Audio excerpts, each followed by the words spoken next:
ఈ season pro kabaddi matches IPL లెవెల్లో అయితే జరుగుతున్నాయి. మనం వైజాగ్ విశ్వనాథ స్పోర్ట్స్ క్లబ్‌లో ఈ మ్యాచెస్ అయితే ఆగస్ట్ 29 నుంచి సెప్టెంబర్ 11 వరకు అయితే మ్యాచెస్ అయితే అవుతాయి.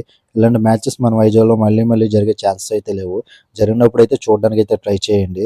మేము వెళ్ళినప్పుడు యూ ముంబై అలాగే తమిళ్ తలవేస్‌కి అయితే మ్యాచెస్ అయింది. అలాగే యూ ముంబై అయితే గెలిచేసింది. సెకండ్ మ్యాచ్ వచ్చేసరికి బెంగుళూరు వారియర్స్ హర్యానా స్టీలర్స్‌కి అయితే అయింది. బెంగుళూరు వారియర్స్ అయితే గెలిచేసింది. సో మీరు ఒకే టికెట్ మీద 2 మ్యాచెస్ అయితే చూడడానికి అయితే ఛాన్స్ ఉంటుంది. సో మీరు ఫుల్ ఎంటర్టైన్మెంట్ ఉంటుంది లోపల. అలాగే మీకు పైసా వసూలనే చెప్పొచ్చు.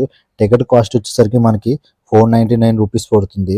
వీఐపీ టికెట్ వచ్చేసరికి ₹1500 అయితే పడుతుంది. మీకు అకేపాలెం విశ్వనాథ స్పోర్ట్స్ క్లబ్‌లోనైతే ఈ మ్యాచెస్ అయితే జరుగుతాయి. సెప్టెంబర్ 11 వరకు. మీరైతే చూడడానికైతే ట్రై చేయండి. మీకు లోన అయితే మంచి ఎంటర్టైన్మెంట్ అయితే దొరుకుతుంది. మీకు చూపిస్తున్నాను చూడండి. మా తమ్ముడు ఇక్కడ మ్యాచ్ లైవ్‌లో చూడకుంటేమో మొబైల్‌లోనైతే చూస్తున్నాడు. ఒకసారి చూడండి. లైవ్ మ్యాచ్‌కొచ్చి లైవ్‌లో చూడకుండా మొబైల్ చూస్తున్నాడు.